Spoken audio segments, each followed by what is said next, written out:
Hola a todos, soy Mónica Hacha, dietista, nutricionista y tecnóloga de los alimentos. Hoy vamos a ver la razón principal por la cual cuesta tanto perder la grasa del abdomen.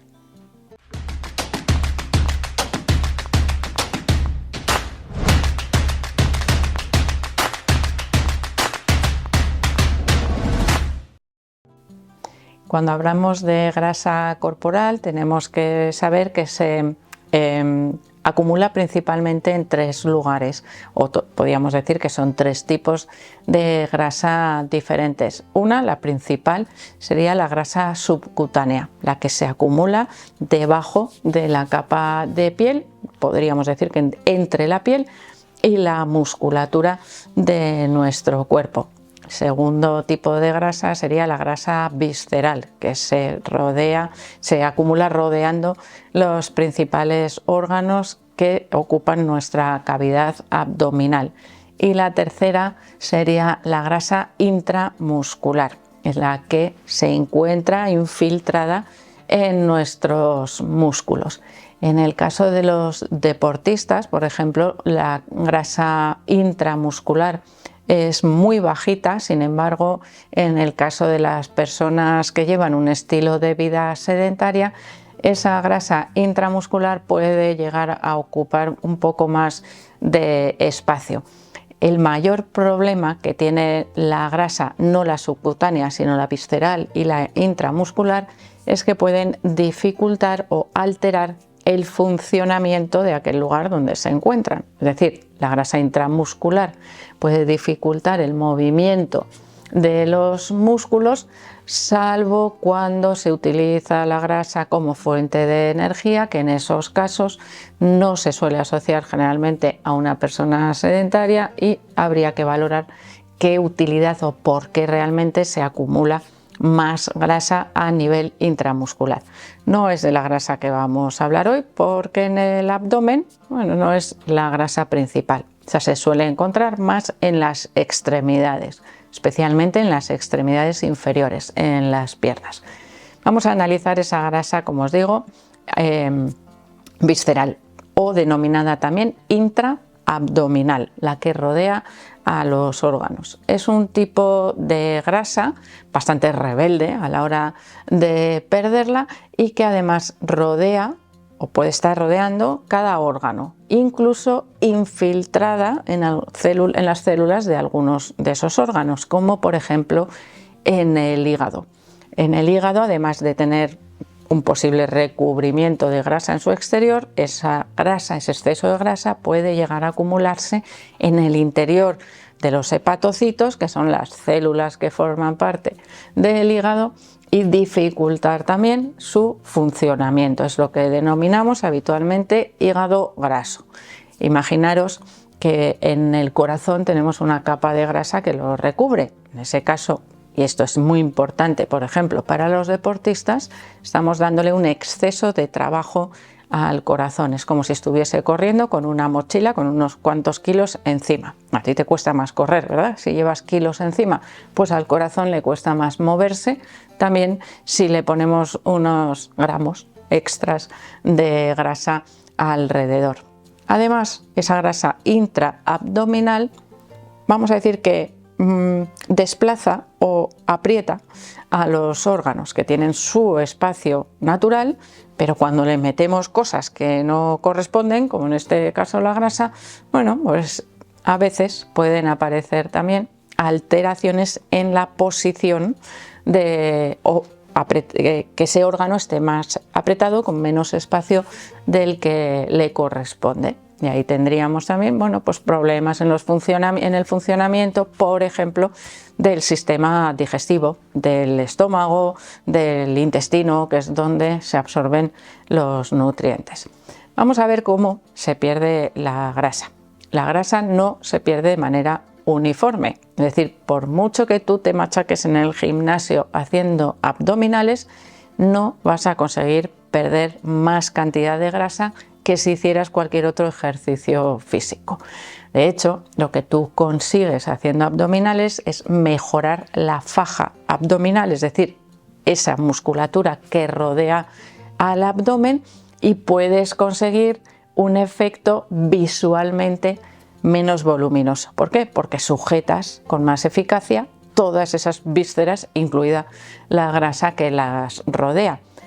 ¿He perdido grasa o he perdido volumen, mejor dicho, haciendo abdominales? Sí, puede ser por esa mayor tensión, como si nosotros nos pusiéramos una faja externa que nos sujeta el abdomen. Sería un efecto similar, pero eso no quiere decir que hayas perdido grasa a nivel abdominal. Seguramente por hacer ejercicio estarás perdiendo grasa a nivel general, pero somos incapaces de elegir de dónde se pierde la grasa. ¿Quién lo decide? Nuestro cuerpo. ¿Cómo lo decide? Bueno, ahí es un poco más complicado de explicar. Cuando hacemos, por ejemplo, una dieta para perder grasa, podría ser, por ejemplo, una dieta cetogénica, es algo paradójico, ¿verdad? Porque estamos aumentando el consumo de grasa para perder grasa, pero lo que estábamos haciendo es cambiar la forma en la que nuestro cuerpo utiliza el combustible, es decir, utiliza grasa en lugar de utilizar glucosa y por lo tanto aumentamos o aceleramos esa quema de grasa corporal. ¿De dónde sale esa grasa que quemamos? Sale, como os he dicho, repartida a lo largo de todo el cuerpo, porque es donde se está acumulando esas reservas de grasa. Podríamos decir que se pierde casi de manera similar a nivel abdominal y a nivel del resto de depósitos de grasa. ¿Qué ocurre cuando empezamos a perder en serio cantidad de grasa? Pues que muchas veces decimos, uy, la cara se me ha quedado chupadísima. ¿Por qué? Porque imaginaros, si mi reparto de pérdida de grasa es general, pero mi mayor acumulación está en el abdomen, ¿dónde voy a notar antes la pérdida de grasa? Donde menos acumulación hay. Por ejemplo, en la cara, que es una zona que acumula poca grasa. Si yo la pierdo, evidentemente enseguida lo noto, y además porque la cara me la veo todos los días en el espejo. También suele ser muy evidente la pérdida de grasa, por ejemplo, en los brazos. Una vez que se ha perdido esa grasa, es muy fácil que se note descolgamiento de la piel si no están bien ejercitados esos brazos. Lo mismo ocurriría en las piernas. ¿Y qué ocurre a nivel del abdomen? Hemos dicho que la grasa abdominal es lo que denominamos grasa rebelde, la que más cuesta perder.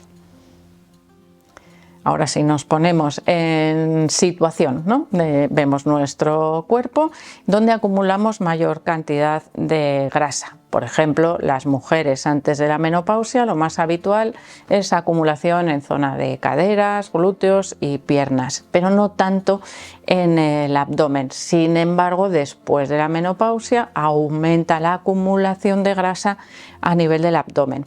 En los hombres, esa acumulación de grasa a nivel abdominal es más regular, quiero decir, a lo largo de toda la vida. Esa mayor tendencia a acumulación a nivel del abdomen. ¿Por qué? Porque tiene una especial regulación hormonal. Los estrógenos favorecen la acumulación de grasa a nivel abdominal en los hombres, es decir, bajos niveles de testosterona aumentan esa dificultad de pérdida de grasa a nivel abdominal. Y en el caso de las mujeres ocurriría algo contrario. Un descenso en los niveles de estrógenos aumentarían la dificultad para perder esa grasa a nivel abdominal. Así que ahí tenemos una de las primeras razones, un posible desequilibrio en las hormonas sexuales, tanto masculinas como femeninas, que reducen ese éxito en la pérdida de grasa a nivel abdominal. Y por otro lado, tenemos una doble regulación hormonal, que sería el cortisol, el estrés. Las personas con altos niveles de estrés tienen muchas dificultades para perder la grasa abdominal. Por ejemplo, si tú estás entrenando en el gimnasio continuamente, pero tus niveles de estrés son muy elevados, tu grasa abdominal va a decidir que de ahí no se mueve. Es muy posible que pierdas grasa de otras partes del cuerpo, es muy posible que bajes peso, pero esa capa de grasa rebelde en el abdomen va a costar mucho reducirla. ¿Por qué? Porque además de con dieta y con ejercicio, deberíamos realizar otras estrategias como por ejemplo la gestión del estrés. Superamos ya esa regulación hormonal y conseguimos empezar a perder grasa abdominal. ¿Por qué? Pues porque ya estamos en unos porcentajes generales de grasa muy bajitos y por lo tanto la grasa del abdomen también se va, que por cierto es la última que se va a ir, especialmente en la parte del abdomen bajo. ¿Por qué? Pues porque es la parte del cuerpo o sea, la parte o la zona que a mi cuerpo le gusta menos perder esa grasa, porque además ejerce una labor de protección, por ejemplo, frente a golpes o frente a agresiones. Está protegiendo nuestra cavidad abdominal, que es donde se encuentran nuestros órganos y por lo tanto es la zona del cuerpo que más dificultades va a tener siempre para perder esa grasa. Eso no quiere decir que nunca vayas a conseguir perder la grasa del abdomen, pero ten en cuenta que es lo más difícil, podríamos decir, es conseguir reducir la capa subcutánea de esa parte del abdomen. Es marcar muy marcados la tableta de chocolates, o sea, abdominales súper marcados, requieren estrategias, bueno, bastante restrictivas de dieta para poder marcar esos abdominales con una pérdida más grande de grasa abdominal. Pero bueno, a veces se pueden conseguir efectos bastante buenos combinando esos diferentes niveles, ¿no? El ejercicio físico, la dieta y la gestión del estrés. Y ahí podríamos añadirle también el descanso nocturno o incluso el descanso intradeportivo, ¿no? Días, periodos de descanso para una buena recuperación muscular. No es que sea el factor más importante en esa pérdida de grasa, pero sí influye el descanso nocturno también en la regulación del cortisol y del estrés. Por lo tanto, es algo importante también a tener en cuenta cuando estamos tratando de perder esa grasa abdominal rebelde, que no depende solamente de la acumulación o la pérdida de grasa, sino de esa regulación hormonal. Así que ya sabéis, valoración de hormonas sexuales masculinas femeninas y por supuesto del cortisol, en el caso de que sea imposible perder esa grasa abdominal. Así que espero que os haya gustado el vídeo, por supuesto que le deis al like, no dejéis de suscribiros al canal y espero seguir viéndoos a todos en los próximos vídeos.